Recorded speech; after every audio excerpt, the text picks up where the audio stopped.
Hello everyone, this is Sumit Singh. क्या आपको ये मालूम है कि जियो कंपनी बनाई नहीं गई थी, इसे खरीदा गया था। क्या आपको ये पता है कि बड़े भाई मुकेश अंबानी जी ने ही छोटे भाई अनिल अंबानी की कंपनी को खरीद लिया था। क्या आपको ये पता है कि एयरसेल जैसी कंपनी को जियो ने ही खरीद लिया। क्या आपको ये मालूम है कि जियो छोटा सा नाम नहीं, जॉइंट इम्प्लीमेंटेशन अपॉर्चुनिटी होता है पूरा का पूरा इसका नाम। तो देखते रहिए इस वीडियो को टिल एंड। तो लेट्स स्टार्ट। आज से 4 साल पहले कुछ ऐसा हुआ कि पूरी की पूरी टेलीकॉम इंडस्ट्री में नया रिवॉल्यूशन आ गया।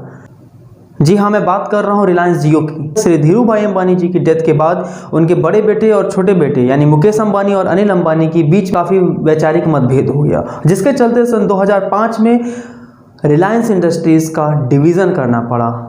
इस डिवीज़न में जहां बड़े भाई मुकेश अंबानी को एक तरफ RIL, IPCL और रिलायंस ऑयल बिजनेस मिलते हैं, वहीं पर दूसरी ओर अनिल अंबानी को रिलायंस टेलीकॉम, जो कि जिसके फाउंडर मुकेश अंबानी थे, Reliance energy power, Reliance natural resources and Reliance capital मिलता है।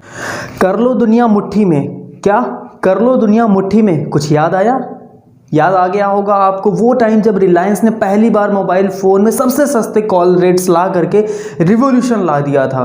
तो वो बात पहले की थी। डिवीजन के बाद हुआ ये कि 2005 में नॉन कम्पीट क्लॉज साइन करना पड़ा मुकेश अंबानी। इसमें ये साफ साफ लिखा हुआ था कि Mukesh Ambani other telecom company नहीं हो सकते अगले 5 ईयर्स तक।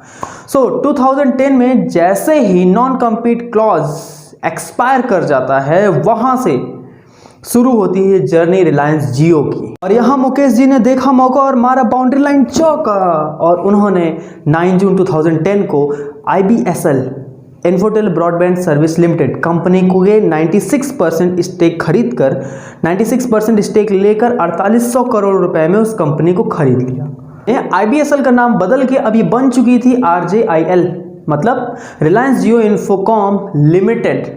क्या आपको ये पता है कि आपके मोबाइल फ़ोन्स पे टॉप पे VOLTE जो लिखा होता है, ये क्या होता है? पहले LTE जानते हैं, long term evolution. LTE means long term evolution, और VO का फुल फॉर्म क्या होता है ये आप मुझे बताएंगे कमेंट बॉक्स में। कुछ आपकी भी रिस्पॉन्सिबिलिटी बनती है ना भाई। आपको याद होगी ना जियो के आने के पहले की इंटरनेट स्पीड 3G के नाम पर 2G, और 2G के नाम पर तो रहने 2G वाली स्पीड मिलती थी। लेकिन एक बात है, मुकेश अंबानी जी बहुत स्ट्रैटेजिक लेवल पे बहुत स्ट्रांग थे और पूरी तैयारी के साथ आए थे। उन्होंने 27 दिसंबर 2015 को ही लॉन्च कर दिया।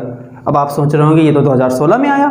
जी हाँ, मैं आपको बताऊं 2015 में ये लॉन्च हुआ, लेकिन ये कुछ सेलिब्रिटीज़ और कुछ एक्टर्स तक ही लिमिटेड था, क्योंकि वो चाहते थे कि जो भी लूप होल्स हैं, जो भी प्रॉब्लम्स हैं, क्योंकि उस टाइम तक जियो के नेटवर्क्स नहीं थे, टावर्स नहीं थे, तो उन्होंने सोचा कि चलो पहले चेक करते हैं क्या क्या प्रॉब्लम्स। और उन्होंने फाइनली सब कुछ चेक किया और 2016 5 सितंबर को पब्लिकली लॉन्च कर दिया रिलायंस जियो। ये कोई ऐसी वैसी लॉन्चिंग नहीं थी। 3 मंथ्स के लिए फ्री में internet, calling, messaging, everything free. सही सुना आपने। हाँ, अब उस टाइम पे रूमर्स आने लग गए, लोगों ने बातें बनानी शुरू कर दी 3 महीने के बाद तो ये कंपनी पूरे पैसे वसूल कर लेगी। और जो बड़े बड़े टेलीकॉम प्लेयर्स थे उनका कहना था, भाई मुकेश ये क्या कर रहे हो आप तो बैंकरप्ट हो जाओगे। लेकिन उन्हें क्या पता था कि मुकेश जी कुछ और ही प्लान करके आए थे, लंबी तैयारी के साथ आए हुए थे। वो हैबिट डालना चाहते थे, वो चेक करना चाहते थे कि नेटवर्क्स में क्या प्रॉब्लम्स है, क्या दिक्कत आ रही, क्योंकि फ्री है तो हमारे फ्री सुनते ही ग्लो तो आ ही जाता है। अब हम यूज़ करेंगे, लेकिन उन्हें प्रॉब्लम का पता चलेगा और वो उसे फिक्स करेंगे। तो जैसे ही आया ईयर का एंड 31 दिसंबर 2016, अब बारी थी दुनिया को, इंडिया को न्यू ईयर गिफ्ट देने की। और उन्होंने न्यू ईयर गिफ्ट दिया, ऐसा वैसा गिफ्ट नहीं, नेक्स्ट 3 मंथ्स के लिए फिर से फ्री सब कुछ। जी हाँ, सही सुना आपने, नेक्स्ट 3 मंथ्स के लिए फिर से फ्री सबके लिए। और इस नेक्स्ट 3 मंथ्स में इतना इंटरनेट यूज़ किया गया, इतना इंटरनेट यूज़ किया इंडिया ने। इंडिया पूरे वर्ल्ड में नंबर 1 बन चुका था इंटरनेट यूज़ करने के मामले में। लेकिन बड़ा सरप्राइज देने के लिए जियो ने बड़ा इन्वेस्टमेंट भी तो किया था। उस वक्त एयरटेल, वोडाफोन, आइडिया और एयरसेल के टोटल इन्वेस्टमेंट के 3 गुना इन्वेस्टमेंट अकेले जियो ने कर रखा था। अब आपसे एक क्वेश्चन है मेरा कि जियो ने आखिर टोटल इन्वेस्टमेंट किया कितना, कमेंट बॉक्स में मुझे ज़रूर बताइएगा। आगे बढ़ते हैं। अब उस वक्त 4G सर्विस आ गई, बहुत अच्छे से चलने लगी, फ्री चलने लगी। लेकिन हर किसी के पास 4G फ़ोन नहीं, किसी के पास 3G फ़ोन और किसी के पास तो छोटा वाला फ़ोन। तो जियो का फ़ोन याद है आपको, लाइफ, LYF, लाइफ बहुत ही क्लियर विजन था इनका कि हाई वैल्यू लो प्राइस। क्या मान लीजिए कि आपने 100 रुपये चार्ज किया और 10 कस्टमर आपको मिले, तो 100 × 10 यानी 1000 रुपीज़ आप कमाए। यहीं पर एक दूसरा तरीका, जियो ने इसे फॉलो नहीं किया, जियो ने दूसरा तरीका फॉलो किया।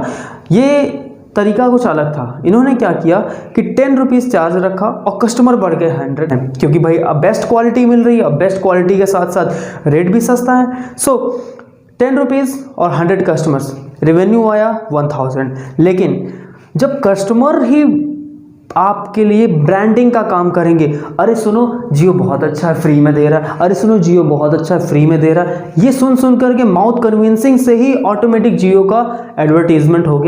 स्टार्टिंग 170 डेज में ही जियो ने 10 करोड़ से भी ज़्यादा सब्सक्राइबर्स बना लिए थे, और ये सिर्फ और सिर्फ मुकेश जी की लंबी सोच का नतीजा था। आपको जियो के बारे में कंप्लीट केस स्टडी सिर्फ और सिर्फ इसी चैनल पे मिलेगी। इतनी ब्रॉड लेवल पे केस स्टडी किसी ने यूट्यूब पर नहीं बताया। सो ये तो है पार्ट 1, अभी पार्ट 2, पार्ट 3, पार्ट 4 आप मिलने वाले हैं। सो ऑनलाइन कैंपस को शेयर करो और शेयर कराओ। जी हाँ, तो मैं आपको अब बताता हूँ कि आखिर एयरसेल कहाँ गायब हो गई। एयरसेल फेल हो रही थी और एयरसेल बनी अनिल अंबानी जी की कंपनी रिलायंस टेलीकॉम से हाथ मिलाया। अब रिलायंस टेलीकॉम भैया एयरसेल दोनों ने हाथ मिलाया और लॉस। और फिर फाइनली दिसंबर 2017 में रिलायंस जियो ने ही रिलायंस टेलीकॉम और एयरसेल का जो कोलैबोरेशन था, पूरी की पूरी टीम को 2500 करोड़ रुपीस में खरीद लिया।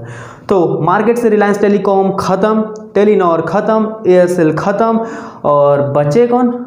बचे एयरटेल, बड़ी कंपनी। और वोडाफोन और आइडिया संभल नहीं पाया तो उन्होंने टर्बोनेट बनाया, कोलैबोरेशन कर लिया वोडाफोन आइडिया। सो मार्केट में बचे जियो, एयरटेल एंड वोडाफोन। आगे की क्या विजन है जियो का और प्रेजेंट में जियो कैसा है, सो इसके लिए देखना ना भूलें पार्ट 2। इस चैनल को सब्सक्राइब करें और वीडियो को शेयर करें, शेयर कराएं। सो इसी के साथ नमस्कार, जय हिंद।